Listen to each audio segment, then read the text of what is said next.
Pessoal, bem-vindo à nossa aula, né? Na aula do tópico 9, a gente vai tratar de bens jurídicos, né? E vamos tratar da classificação dos bens jurídicos. O bem da vida é o bem que geralmente vai acontecer um litígio pela sua propriedade, porque todo bem é finito e o direito vem para regular a escassez do ponto de vista jurídico. Então, o objeto do direito positivo são os bens jurídicos. Toda relação jurídica se estabelece entre pessoas. Então, tendo como objeto um bem jurídico, aquilo que o sujeito passivo deve ao sujeito ativo é o objeto de direito, que nem sempre é uma coisa corpórea, podendo ser um bem imaterial, não é? Então, para Clóvis Bevilacqua, bens são os valores materiais ou imateriais que servem ao objeto de uma relação jurídica. Então, repetindo, bens são valores materiais ou imateriais, um bem jurídico, que serve ao objeto de uma relação jurídica. Para que um bem seja jurídico, é necessário que ele seja suscetível de avaliação econômica. Então, o mar, o ar atmosférico, por exemplo, apesar de sua utilidade ao homem, não podem ser considerados bens jurídicos, por não representarem um valor apreciável em dinheiro. Assim, somente as coisas úteis ao homem e apreciáveis em dinheiro são consideradas bens jurídicos, certo? Então, bens que podem ser jurídicos, é necessário que ele seja suscetível de avaliação econômica e apropriável, né? A posse de alguém, a propriedade de alguém.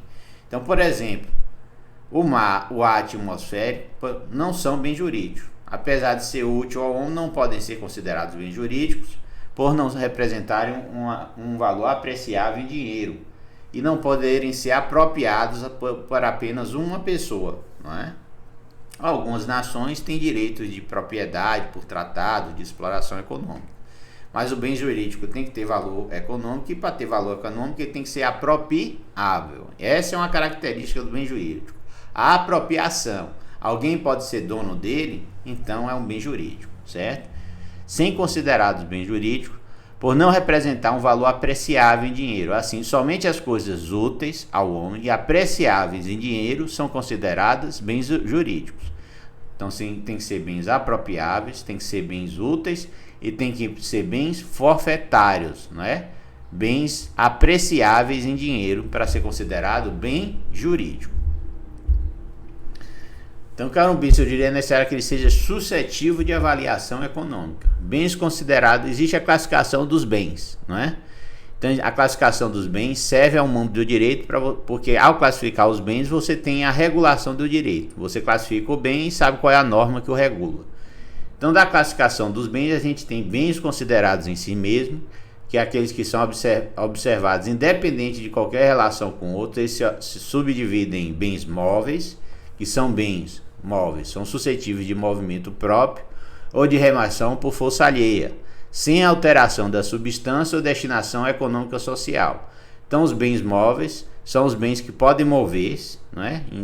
Suscetíveis de movimento próprio ou de remoção por força alheia, sem alteração da substância ou destinação econômica social. Então, um carrinho de cachorro-quente é um bem móvel, um carrinho de hambúrguer era um bem móvel, um carro é um bem móvel, não é? Agora, os animais é classificado como bens semoventes, porque tem vida e move-se sozinho. Então, os bens móveis são aqueles que podem ser movidos sozinhos ou movidos por alguma força, sem que isso altere a sua natureza e a sua utilidade. Se você pode mover o bem sem alterar a sua natureza ou sua utilidade, a gente está perante um bem móvel, certo? Os bens considerados em si mesmos. Assim teremos móveis propriamente ditos, são os bens que necessitam de ação do homem para serem removidos. Exemplo, mesa, cadeira, automóvel, sapato, são bens móveis propriamente ditos. Semoventes são os bens que possuem movimento próprio. Exemplo, animais de modo geral, gato, boi, cavalo, são considerados bens semoventes, né?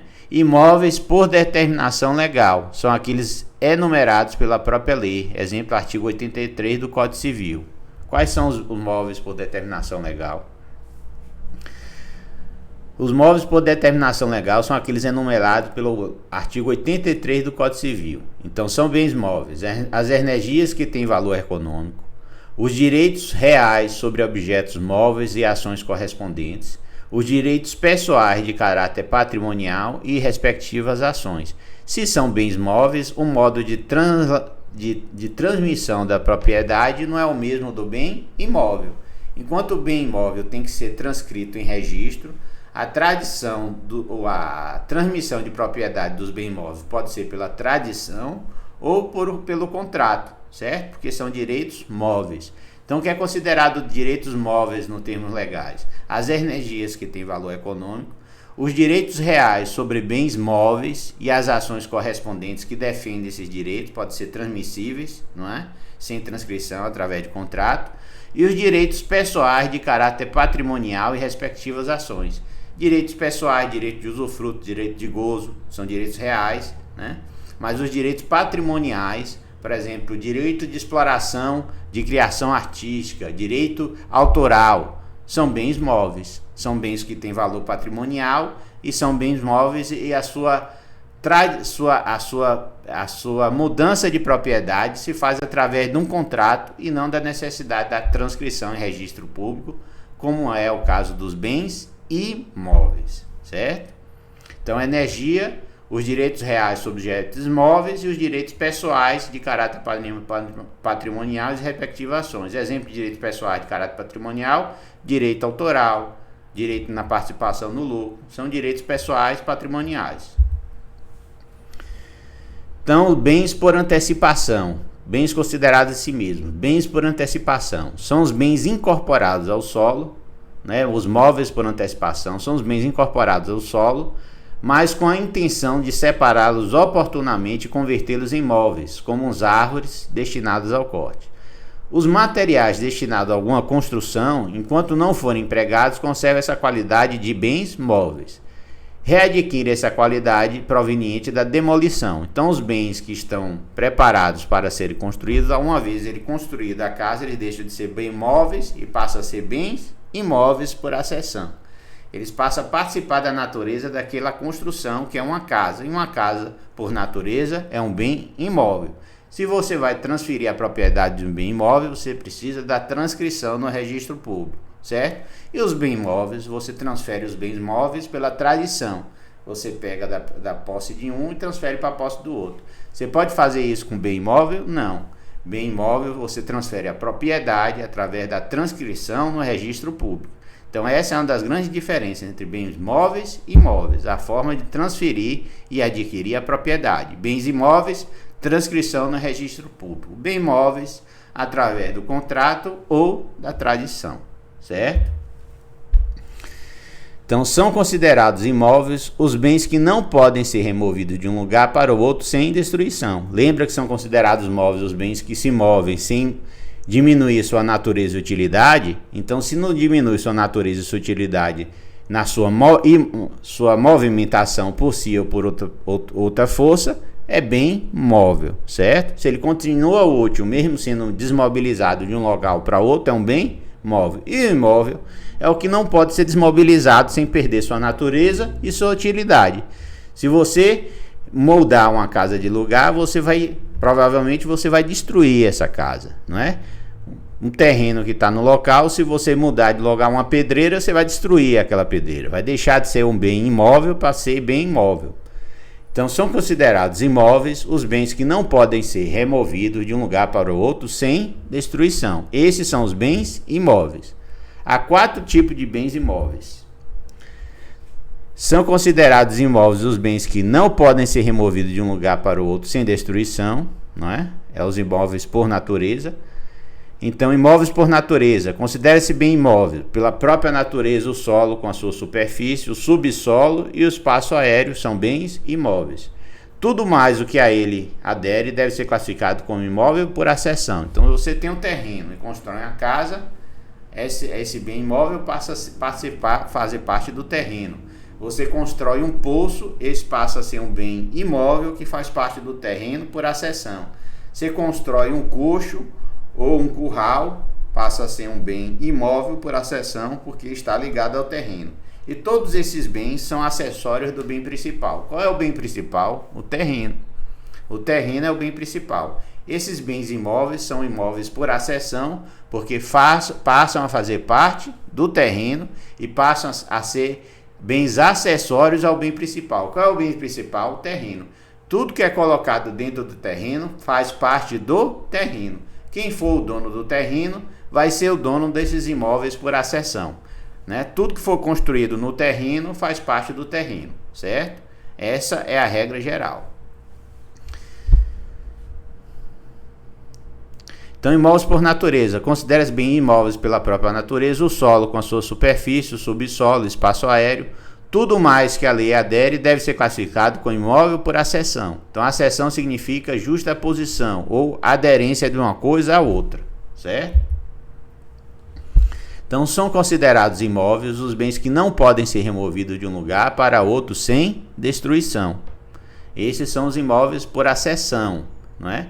Eles eram bens móveis, mas eles foram ligados a um terreno, né, para dar uma exploração de um objeto dentro desse terreno, um poço, um coxo, uma casa. Eram bens móveis, construiu a casa, virou um bem imóvel por acessão.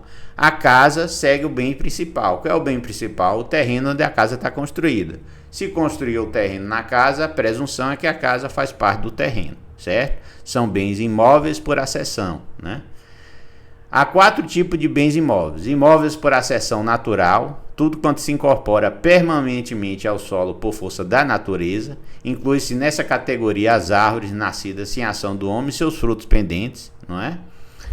Então o terreno está lá, começa a nascer manga, pé de cana, né? Pé de coco, pé de manga. Tudo isso que é incorporado ao terreno passa a ser parte do terreno, não importa quem plantou. Certo? Quem faz benfeitoria em terreno alheio perde a propriedade dos bens, né? Porque a presunção é que você fez aquilo de forma gratuita, porque o bem principal é que vai fazer a incorporação dos bens acessórios, certo? Então, os imóveis por acessão natural, tudo que se incorpora permanentemente ao solo por força da natureza, inclui-se nessa categoria as árvores nascidas sem ação do homem e sem os frutos pendentes, né? Então, nasceu a árvore lá, o pé de manga, pé de acerola, né? Naturalmente nasceu lá sem o homem, então imóveis por acessão natural, né? São considerados imóveis os bens que não podem ser removidos de um lugar para outro sem destruição. 4 tipos: imóveis por acessão artificial ou industrial, ou seja, o homem construiu. A acessão artificial ou industrial foi construída pelo homem. Era um bem móvel, passou a ser imóvel por acessão, porque foi construído no terreno de forma fixa, sem interesse de mudança, certo? Então, tudo quanto o homem incorpora permanentemente ao solo, como a semente lançada à terra, os edifícios, as construções, de modo que não possa retirar sem destruição, fratura ou dano. Então, tudo que é incorporado ao terreno de forma permanente é imóvel por acessão artificial. Por quê? Porque dependeu da vontade humana e da força humana para a criação. A ascensão natural é tudo que cresce no terreno, pé de manga, pé de bananeira, naturalmente. A ascensão artificial é quando é incorporado ao imóvel, e aí passa a ser um imóvel por acessão, através do artifício do homem, da indústria do homem, o homem que cria uma casa, uma indústria, um coxo, uma casa de farinha no terreno e aí por diante. São imóveis por acessão artificial ou industrial, diferente da natural, porque a natural não teve a vontade do homem. A natureza é quem colocou lá, certo? Os pés de coco, o pé de acerola e por aí afora. Os passarinhos foi e plantou lá, né? Imóvel para acessão artificial, o homem participou dessa acessão, ele construiu.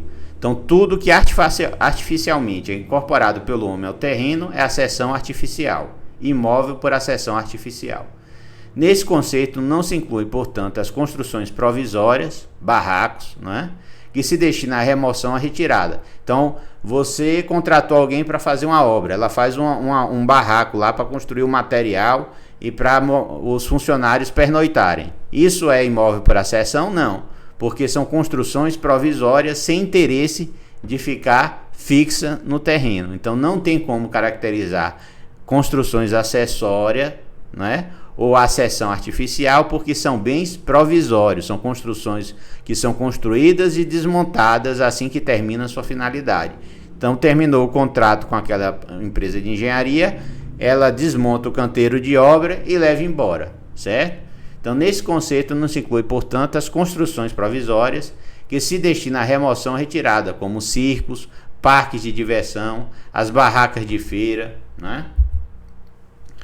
Objeto de positivo. Os imóveis. São considerados imóveis os bens que não podem ser removidos de um lugar para o outro sem destruição.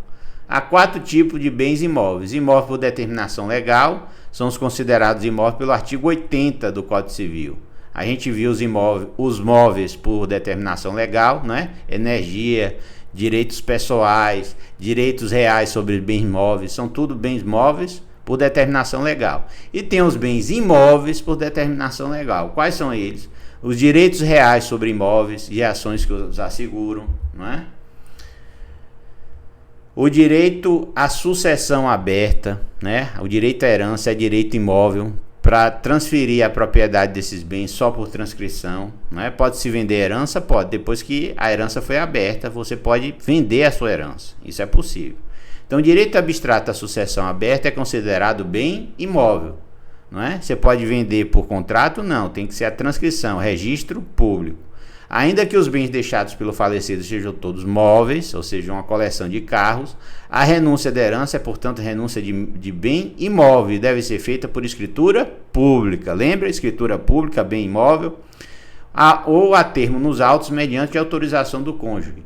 Se o renunciante for casado, e reconhecimento de TBI, Imposto de Transmissão de Bem Imóvel. Então veja que mesmo que ele tenha deixado uma coleção de carros, a herança é tratada como se bem imóvel fosse. Se alguém for renunciar, tem que ser por registro público ou constando nos autos, não é? Registro público é a transcrição pública da renúncia. Não pode fazer um contrato particular, tem que ser o registro público. Então veja que é uma coleção de carros, é herança. Regra geral seriam bens móveis, mas como é herança, trata-se de bem imóvel. E qualquer transação sobre esses bens imóveis, que é herança, a herança é um bem imóvel por determinação legal, só pode ser feito por registro público, certo? Então não perdem o caráter de imóveis. As edificações que separadas do solo, mas conservando a sua unidade, foram removidas para outro local. Os materiais provisoriamente separados de um prédio, para neles serem empregados, né? Então não perdem o caráter de imóveis. As edificações separadas do solo, mas conservando a sua unidade, foram removidas para outro local. Os materiais provisoriamente separados de um prédio, para neles serem reempregados, né? Você tem um prédio, você desmonta a parte do prédio para dar manutenção e reincorpora, não é? Os aparelhos de ar-condicionado são imóveis por acessão, né? O sistema de energia são imóveis por acessão, fazem parte do imóvel, são bens móveis, mas que tira para manutenção e volta, são bens imóveis por acessão. Eles fazem parte do valor do imóvel, não é? Sistema de energia, sistema hidráulico, sistema de ar-condicionado, tudo faz parte do imóvel. Então, os materiais provisoriamente separados de um prédio para serem reempregados nele, continua sendo imóvel, certo? Então, isso é imóvel por determinação legal. Não perdem o caráter de imóvel. A importância prática. São considerados imóveis os bens que não podem ser removidos de um lugar para outro sem destruição. Então, são considerados imóveis os bens que não podem ser removidos de um lugar para outro sem destruição, sem perda da sua utilidade, o seu valor econômico. Se é um bem que, se for removido, perde sua utilidade, perde seu valor econômico, por natureza é considerado um bem imóvel. E a mudança de propriedade dele só pode ser feita por registro público, certo? Então, a importância prática de saber a distinção de um móvel e um bem imóvel reside no fato da lei estabelecer maneiras diferentes para a transmissão da propriedade desses bens. O bem imóvel tem sua propriedade transferida através da tradição, ou seja, pela entrega do bem do adquirente, né? Entregando o bem de quem era proprietário para o novo adquirente, transfere-se a propriedade do bem móvel. Isso só vale para bem móvel. Como é que se transfere a propriedade? Pela tradição. O que é tradição? Sair da posse de quem está vendendo para a posse de quem está comprando, se for um contrato de compra e venda de um bem móvel. A tradição transfere a propriedade, certo?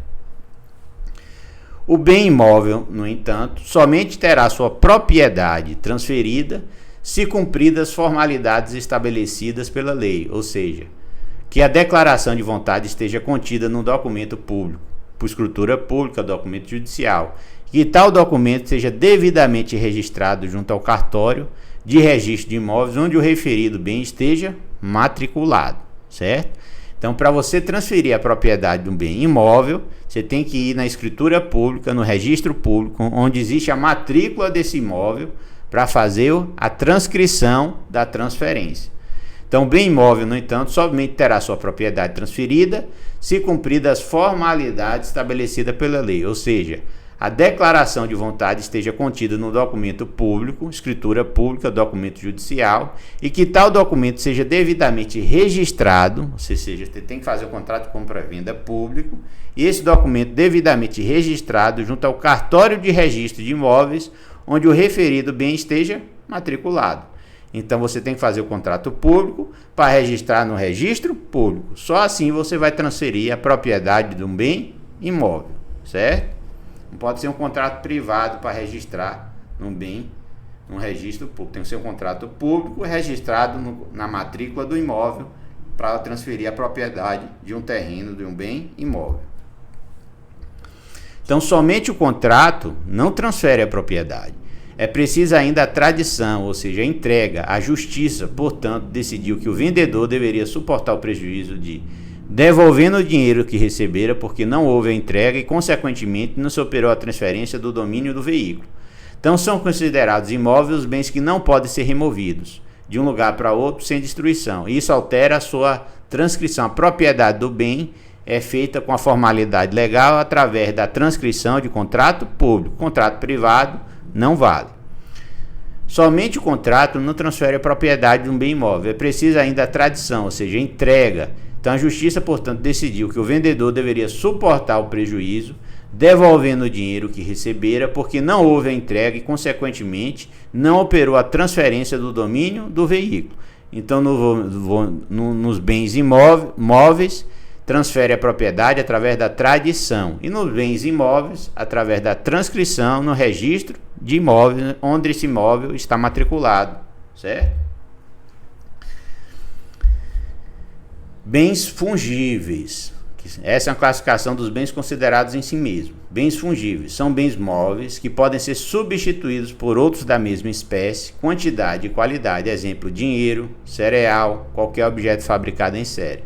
Então, se eu tenho 1 kg de feijão, eu posso consumir e devolver 1 kg de feijão, do mesmo gênero, espécie, qualidade e quantidade. Se eu tenho 1 kg de café, eu consumo esse quilo, e se eu estou devendo para alguém, eu dou outro quilo de café. Porque não são bens genéricos, né? Bens que podem ser substituídos por outros da mesma espécie, quantidade e qualidade. São os bens fungíveis, né? Exemplo, dinheiro, cereal, qualquer objeto fabricado em série. São bens fungíveis, que um bem pode ser substituído por outro bem de mesma natureza, qualidade e utilidade. E os bens infungíveis?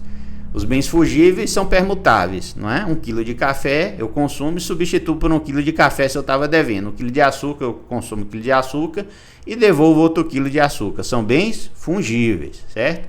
E os infungíveis são bens móveis que não podem ser substituídos por outro da mesma espécie, quantidade e qualidade. Exemplo, obra de arte. Se eu compro uma pintura de um ator famoso, só existe aquela pintura. Se eu estou devendo a pintura e eu perdi a pintura, eu não posso devolver. O máximo que eu posso fazer é indenizar pelo valor da pintura, mas o bem já se foi, porque é um bem infungível, né? Diferente do bem fungível, que se eu devesse 1 kg de carne, eu poderia dar 1 kg de carne. 1 kg de picanha, eu poderia dar 1 kg de picanha. 1 kg de café, poderia consumir e posso devolver 1 kg de café. Os bens infungíveis são insubstituíveis. Então, bens infungíveis são bens móveis que não podem ser substituídos por outra da mesma espécie, quantidade e qualidade. Exemplo, obra de arte, qualquer objeto fabricado artesanalmente. Ele é único, específico, insubstituível. Se é insubstituível, é um bem imóvel infungível. Essa diferenciação faz-se necessária pelas contingências da prática diária. Por exemplo, né, um bom exemplo da questão é o contrato de depósito, onde eu deposito alguma coisa, que caracteriza a entrega de um bem a outro para ser guardado e restituído assim que houver solicitação. Se eu deposito um bem fungível, a pessoa pode usar e depois me devolver um bem equivalente de mesma natureza, qualidade e valor. Mas se for um bem infungível, ele não pode usar aquele bem, porque se ele usar, ele não vai conseguir me devolver o mesmo bem, porque o bem é substituível, é infungível.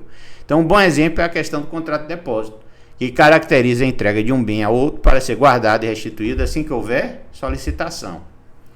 Então, o bem, se for fungível, o depositário não está obrigado a restituir exatamente, pois poderá restituir outro da mesma espécie, qualidade e quantidade. Então, se eu guardei no depósito 1 tonelada de café, ele pode vender e depois me retornar 1 tonelada de café. Se eu guardei 1 tonelada de açúcar, como é um bem fungível, ele pode usar e depois me devolver 1 tonelada de açúcar.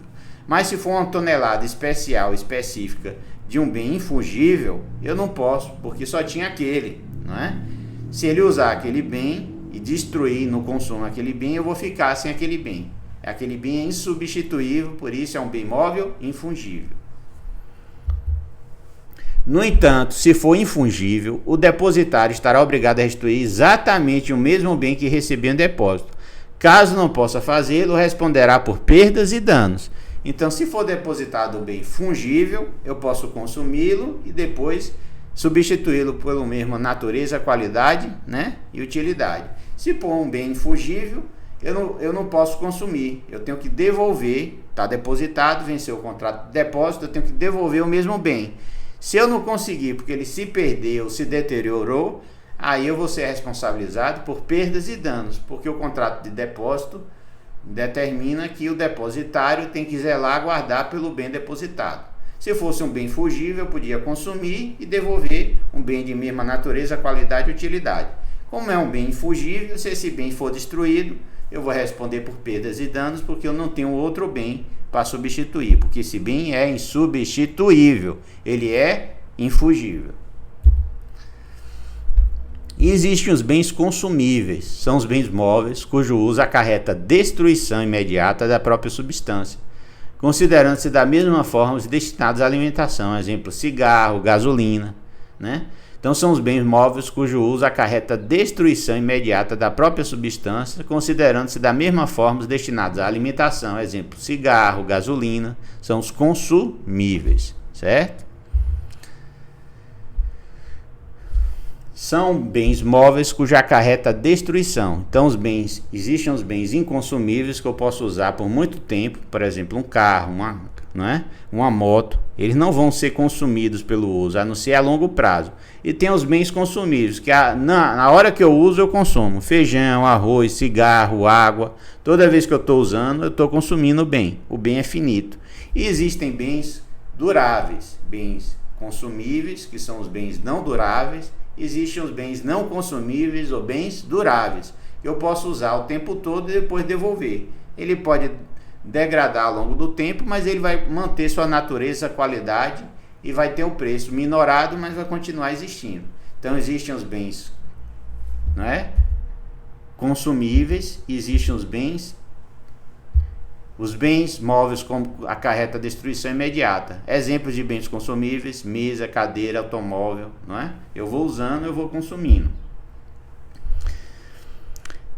E os bens divisíveis, que são bens divisíveis, são os que podem ser fracionados sem alteração da sua substância, diminuição considerável do seu valor ou prejuízo do uso que se destina. Então eu tenho 1 tonelada de café, posso fracionar em vários quilos e vender. A natureza e o valor do café continuam o mesmo, só diminui a proporção. 1 tonelada vale mais do que 1 quilo. Mas se eu for vender, eu vou fracionar e vender proporcional a 1 tonelada, é só multiplicar. Então, os bens divisíveis são os bens que podem fracionar sem alterar sua substância, diminuição considerável do valor ou prejuízo do que se destina. São os que podem ser divididos em porções reais e distintas, formando cada uma das partes, todos em separado. Exemplo, giz, lote de terra. Eu divido esse bem e ele continua tendo um valor, uma utilidade, mesmo que não seja o valor e a utilidade que o bem maior teria. São bens divisíveis. Eu divido e posso usar esse bem, certo? Ele continua tendo valor e utilidade. Então são bens divisíveis. Indivisíveis são bens que, se eu dividir, ele perde seu valor. Se eu dividir uma vaca, eu mato a vaca. Se eu dividir o cavalo, eu mato o cavalo. Se eu dividir um carro a meio, eu perco a integridade do carro, deixa de ser um carro, certo?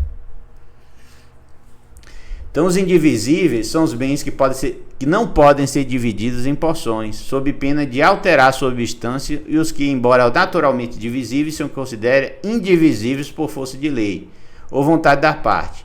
Então, existem os bens indivisíveis por natureza própria e existem os bens indivisíveis por força de lei ou por vontade das partes.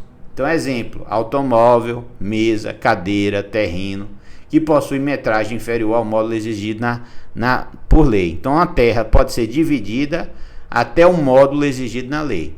Menos do que um módulo, a terra, regra geral, não pode ser dividida. Então, a terra é divisível até que se consiga alcançar o módulo legal. O módulo legal é o mínimo de terra que pode ser produtivo e sustentar uma família.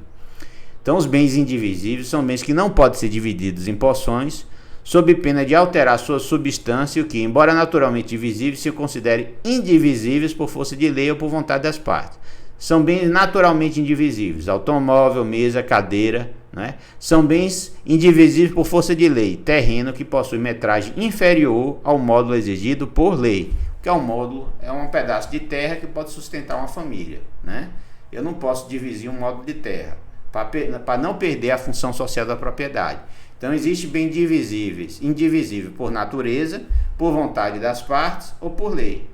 Né? Por vontade das partes é que tem uma terra que tem um valor sentimental, um condomínio indivisível, se for vendido tem que ser vendido inteira, não pode ser dividida, certo? Ainda que naturalmente pudesse, por contrato registrado e público, passou a ser um bem indivisível, certo?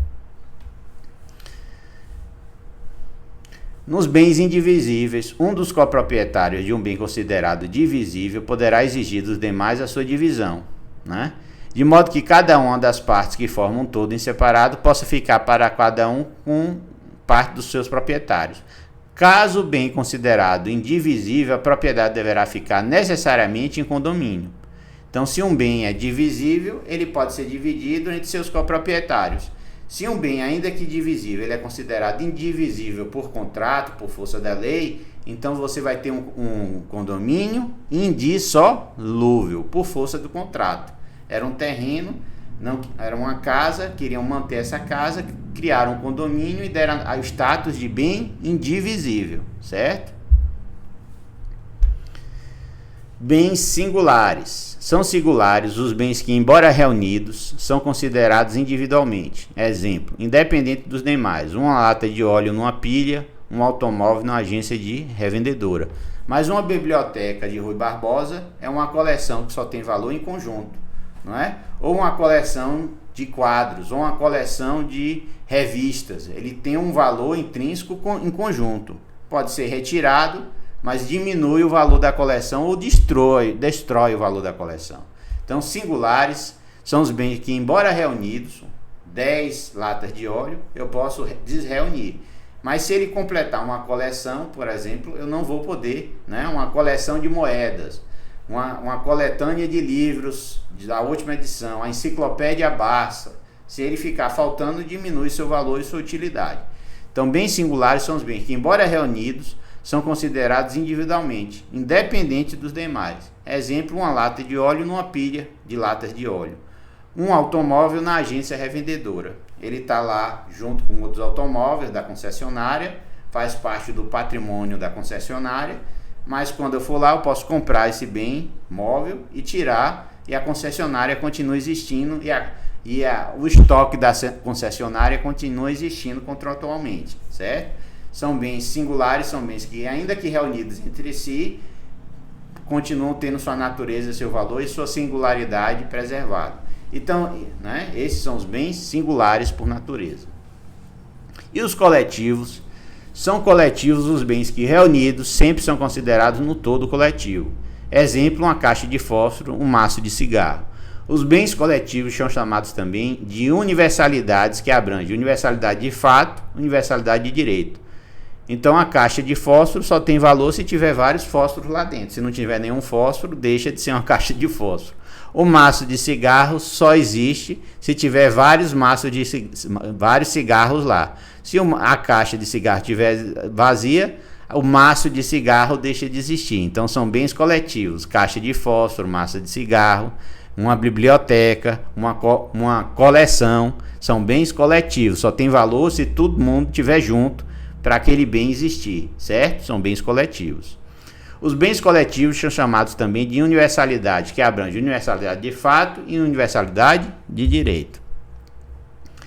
Então, universalidade de fato do bem coletivo. Considera-se universalidade de fato a pluralidade de bens singulares que, pertencentes à mesma pessoa, tenham destinação unitária: rebanho, biblioteca, floresta. Universalidade de direito é o conjunto de relações jurídicas de uma pessoa dotada de valor econômico.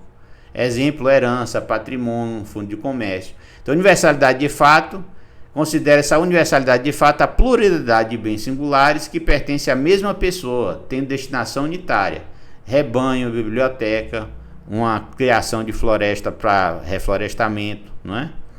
Universalidade de direito é o conjunto de relações jurídicas pertencentes a um único sujeito dotado de valor econômico. Exemplo: herança, patrimônio, fundo de comércio.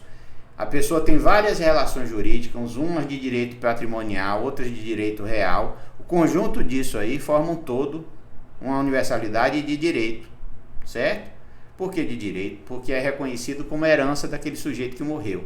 Ele tem contrato de participação societária, tem ações, tem fundo imobiliário, tem terrenos. Tudo isso é uma universalidade de direito, que é a herança. É um conjunto, né, que ganha, quando a herança é aberta, áreas de um bem imóvel para se transferir a propriedade da herança, mesmo que seja, por exemplo, uma coleção de carros, só com um registro público.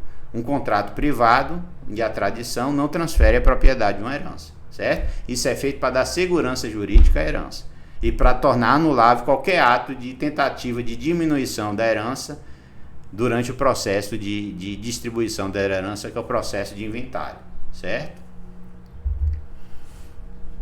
Os bens reciprocamente considerados. Lembra que eu falei de bem acessório e principal? É aqui que essa classificação entra. Bens principais são bens que existem por si só, abstratos ou concretamente. Sua existência independe da existência do outro bem. Exemplo: mesa, cadeira. São bens, não é, independentes. Eles não precisam de outro bem para existir, certo? São os bens principais. Então, bens principais são que existem por si só, abstrato ou concretamente. Sua existência independe da existência de outro bem. Exemplo: mesa, cadeira, lápis, não é? E acessórios são bens que existem somente se existir um outro bem considerado principal, da qual eles dependem. Exemplo: juros, frutos pendentes, tem que ter a árvore; juros, tem que ter o capital emprestado. O atual Código Civil inclui no rol dos bens acessórios as pertenças. O que é pertença? Pertenças são os bens móveis, não constituídos partes integrantes, que se destinam de modo duradouro ao uso no bem imóvel, né? Então tem o bem acessório e o bem principal. O bem principal existe por si só, e o bem acessório precisa da existência do bem principal para que ele exista. Então o juro só vai existir se tiver um capital emprestado. Os frutos das árvores só vai existir se tiver uma plantação de manga, não é? Que é o bem principal, que existe por si só. A manga é o bem acessório, percebe? Então, principal e acessório. Existe uma classificação entre bens públicos e bens particulares. Bens públicos são os bens pertencentes à União, os estados, os municípios, ou seja, as pessoas jurídicas de direito público interno. Exemplo: praça pública, máquinas de município, não é? Os bens públicos são divididos em bens de uso comum do povo e de uso especial. Os bens de uso comum do povo, tais como rios, mares, estradas, praças, todo mundo pode usar. E o bem de uso especial, que está afetado à administração pública, sede da prefeitura, sede do município, sede do hospital municipal, sede do hospital estadual, está afetado ao uso público. Vai ser usado por todos nos termos da lei, na forma da lei, e vai ter a gerência administrativa, não é? A pessoa não pode chegar lá, entrar e fazer o que quiser. É bem público, mas é bem público de uso regulado, restrito. Então, existem os bens de uso comum do povo, que todo mundo pode usar, a rua, a praia, certo? E os de uso especial, tais como edifício, terreno destinado a serviço ou estabelecimento da administração federal, estadual, municipal, inclusive suas autarquias, como as instalações das repartições públicas, secretaria, escola, ministério. Esses bens estão de uso especial, o uso dele tem que ser nos termos da lei, no regramento da lei. O público pode usar, desde que seja nos termos da lei, na regulação da lei e através da supervisão dos funcionários que lá atuam para manter e regular o uso do hospital público, da escola pública e daí por diante. É de acesso público, mas o uso é